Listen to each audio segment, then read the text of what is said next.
जनता की आवाज सामाजिक हलचल।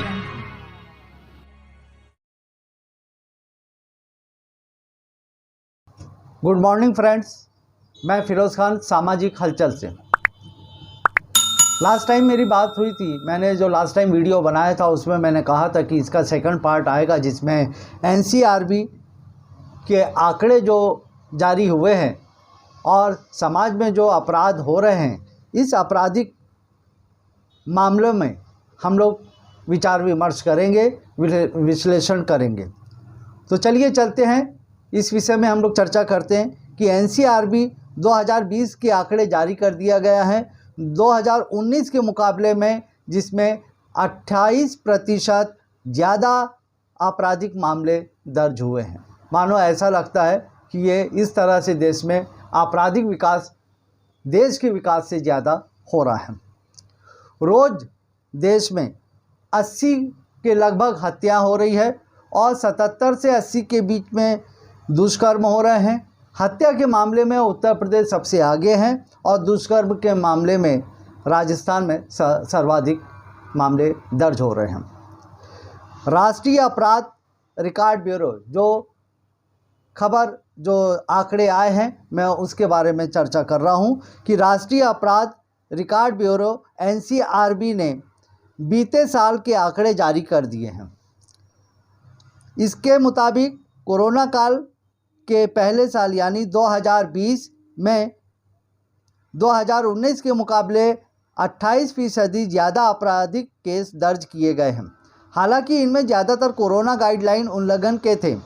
देश में 2020 में 51 लाख केस दर्ज हुए, जो 2019 के मुकाबले 14 लाख ज़्यादा हैं। बीते साल देश में औसतन रोज़ 80 हत्या व 77 दुष्कर्म के केस दर्ज हुए। हत्या के सबसे ज़्यादा 3779 केस यूपी और दुष्कर्म के सर्वाधिक 5310 केस राजस्थान में दर्ज हुए हैं।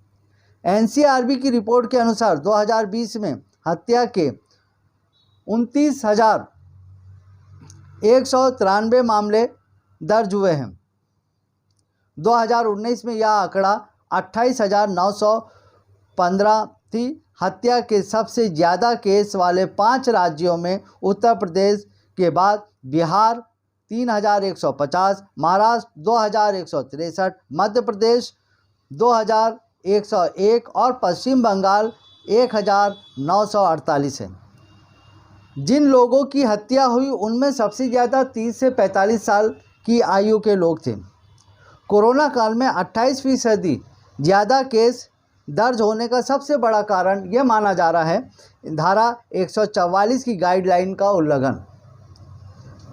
इसके तहत 6 लाख से ज़्यादा केस दर्ज हुए, जबकि 2019 में इसकी संख्या 29,000 थी। ये आपराधिक मामले बढ़ते चले जा रहे हैं। इसमें अब दूसरी तरफ हम लोग नज़र डालते हैं तो बच्चों के खिलाफ सबसे ज़्यादा अपराध मध्य प्रदेश में दर्ज हुए हैं। बच्चों के खिलाफ अपराध के मामले में मध्य प्रदेश सबसे ऊपर है। यहाँ 17,008 केस दर्ज किए गए हैं। इसके बाद उत्तर प्रदेश में 15,271 और महाराष्ट्र में 14,371 मामले दर्ज हुए हैं।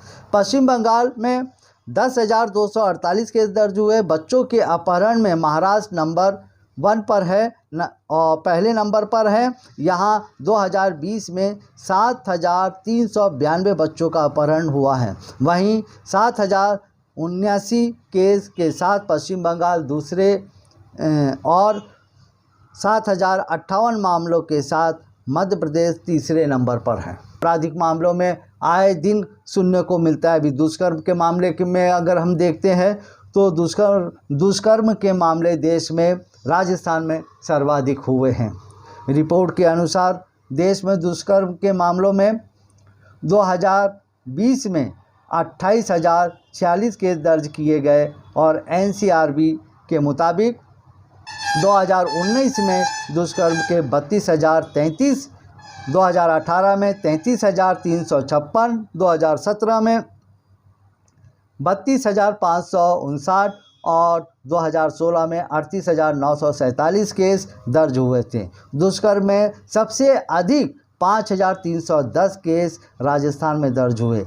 इसके बाद यूपी में 2,769, महाराष्ट्र में 2,061 और असम में 1,657 केस दर्ज हुए। इनमें 25,498 पीड़िता वयस्क और 2,655 नाबालिग थी। क्या हो रहा है समाज को, जहाँ समाज में मानसिकता कैसी होते चले जा रही हैं, इस मानसिकता के हिसाब से कैसे लोग अपने, आज सरकार बोलती है कि बेटी बचाओ बेटी पढ़ाओ बेटी बचाओ, क्या बेटी की सुरक्षा की बात करते हैं। यहाँ पर जगह जगह पे बलात्कार हो रहे हैं और इस तरह का दुष्कर्म किया जा रहा है। अभी नागपुर की एक घटना सामने आई कि 7 वर्षीय मासूम बालिका के साथ दुष्कर्म का प्रयास किया गया। बस्ती के लोगों ने वो आवाज़ आते ही से उसको देखा और बस्ती के लोगों ने उस नराधम को दौड़ा दौड़ा के पीटा। पिटाई से वो लहूलुहान हो गया था। हिंगना थाना अंतर्गत दिन दहाड़े मासूम बालिका से दुष्कर्म का प्रयास हुआ। गुस्साए बस्ती के लोगों ने नराधम दौड़ा दौड़ा कर पीटा। ऐन वक्त पर पुलिस के पहुंचने से अनहोनी घटना टल गई, अन्यथा मामला इससे भी गंभीर होता। घटित प्रकरण से कुछ समय के लिए तनाव का माहौल बना रहा। इस बीच प्रकरण दर्ज कर आरोपी को गिरफ्तार किया गया है और रोने की आवाज़ से वो घटना में बच्ची को बचाया जा सका है। क्या हो रहा है समाज में, यही नहीं राष्ट्रीय लेवल पर जिसकी चर्चा हुई, मैं तो अभी एक छोटी सी घटना बताया था, लेकिन इस तरह से निर्भया केस हुआ, उसी तरीके से अरे सबसे बड़ी बात आप देखने के मिलेंगे सिविल डिफेंस में जो राबिया केस हुआ है, उसके बारे में भी सरकार बहुत धीरे से चल रही है। इस केस को, इस तरह के केसों को, बलात्कार के केस को फास्ट ट्रैक में डालकर जल्दी से जल्दी क्या बोलते हैं उसका फैसला लेना चाहिए। अभी दुष्कर्म पीड़िता ने एक फांसी लगाई है और वो भी नागपुर की घटना थी। नागपुर में पता चला है कि आत्मग्लानि के कारण वो लड़की ने आत्महत्या की और उसने फांसी लगाकर आत्महत्या कर ली, उसकी मौत हो गई। वाकया दिन दहाड़े जरीपटका थाना अंतर्गत बरामद सुसाइड नोट से घटना का कारण ज्ञात नहीं हुआ है, लेकिन आत्मग्लानि के चलते उक्त कदम उठाए जाने की आशंका व्यक्त की जा रही है। सोमवार को जरीपटका थाने में प्रकरण को आकस्मिक मृत्यु के दौर पर दर्ज किया गया है और इस लड़की को अपहरण करके बोलते बेंगलोर तक के लेके गया। जो क्राइम हो रहा है, जो इस तरह की घटनाएं घट रही है, जिस पे कानून ने कड़ा कदम उठाना चाहिए। अभी 7 साल की बच्ची यौन शोषण आरोपी गिरफ्तार हो गया। महाराष्ट्र की ये घटना, महाराष्ट्र के मुंबई की वो घटना आज दैनिक भास्कर में भी आई है, मैं उस खबर को बता रहा हूँ।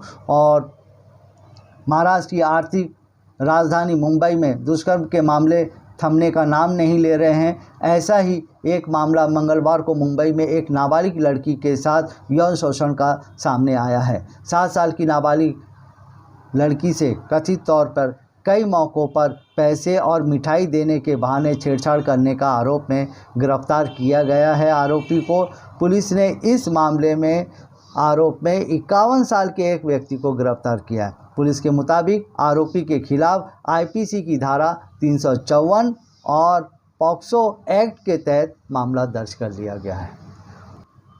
मेरी व्यक्तिगत राय ये है कि ऐसे केसेस को ज़्यादा लंबा ना चलाया जाए और इनको फास्ट ट्रैक में, कोर्ट के फास्ट ट्रैक में सुनवाई होना चाहिए और जल्द से जल्द आरोपियों को सज़ा मिलना चाहिए। राज ठाकरे साहब ने तो बहुत अच्छी बात कहा, निर्भयाचं ज्यावेळेला प्रकरण झालं होतं तेही किती वाईट, तेही किती घाण। मला एक गोष्ट कळत नाही, ज्या वेळेला बलात्कार होतो तो बलात्कार तुम्ही हिंदू आहे का मुसलमान कसा काय बघू शकता? जो कोणी आरोपी असेल, मग तो हिंदू असेल ना तर मुसलमान असेल ना तर कोणत्या जाती धर्माचा असेल, तो तिथल्या तिथे ठेचून मारला पाहिजे।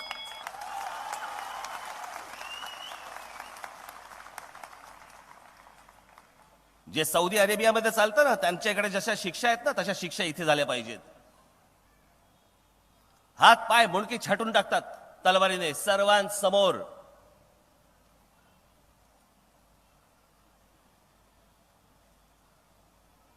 आज ही सगळी गोष्ट सुरू आहे. कोर्टामध्ये जाणार उद्या, कधी निकाल लागणार माहित नाही. सलमानच्या काळविटाचा निर्णय 20 वर्षांनी लागला हो.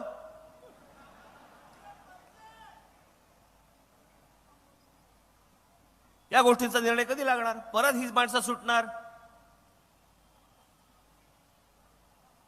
हे असलं कृत्य करणाऱ्या माणसांना या देशामध्ये भीती उरलेली नाही. निर्भयाच्या वेळेला सगळेजण सांगत होते त्या स्मृती इराणी पासून की पंतप्रधानांना मी बांगड्या पाठवणार आहे. मग आता काय घालायच्या बंद केल्यास तू?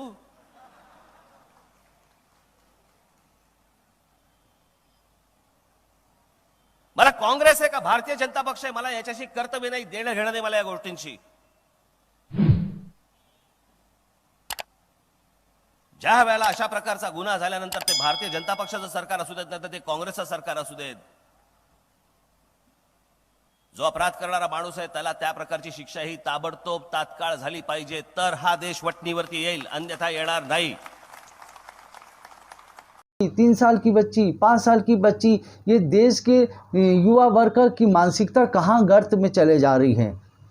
ऐसे टाइम पे देश के कानून व्यवस्था में कड़ाई होना चाहिए. भले ही वो मुस्लिम कानून हो, भले ही वो शरिया कानून हो, लेकिन अगर जब तक ऐसा नहीं करेंगे तब तक के देश में इस तरह की जो आपराधिक गतिविधियां हैं बलात्कार से संबंधित और इस तरह के मामले कम नहीं होंगे. आप ज़्यादा दूर मत जाइए. हम तो धर्म के नाम पे भी लोग आजकल घिनौना काम करने लगे. उसका उदाहरण सभी लोग जानते हैं, चाहे वो आसाराम बापू हो, नित्यानंद हो, राम रहीम हो. ये क्या हो रहा है समाज में? रामपाल हो, ये सब धार्मिक पाखंड को दिखाते हुए इस तरह की गतिविधि कर रहे हैं. और उनका केस चल रहा है, उसमें भी राजनीति समझ में आ रही है कि उनके केस को लंबा किया जा रहा है. उस केस को फास्ट ट्रैक में करके उनको जल्द से जल्द सज़ा मिलना चाहिए, क्योंकि उनके ऊपर बहुत गंभीर आरोप सामने नज़र आ रहे हैं. हमारे देश की कानून व्यवस्था को इस तरफ कड़ाई से ध्यान देना चाहिए. ये मेरा वीडियो आप लोग को जागरूक करने के मकसद से बनाया गया था. ये न्यूज़ चैनल आप लोग को जागरूक करके समाज में एक स्वस्थ और सुदृढ़ समाज की रचना के मकसद से मेरा उद्देश्य है कि मैं आप तक के ये जानकारी पहुंचाऊं. तो गाइस, अगर मेरी ये न्यूज़, मेरा ये विश्लेषण आपको बहुत अच्छा लगा है तो मेरे इस चैनल को, सामाजिक हलचल को सब्सक्राइब करें और बेल आइकन घंटी को दबाकर, लाइक का बटन दबाकर इस चैनल को प्रमोट करें. जय हिंद, जय भारत.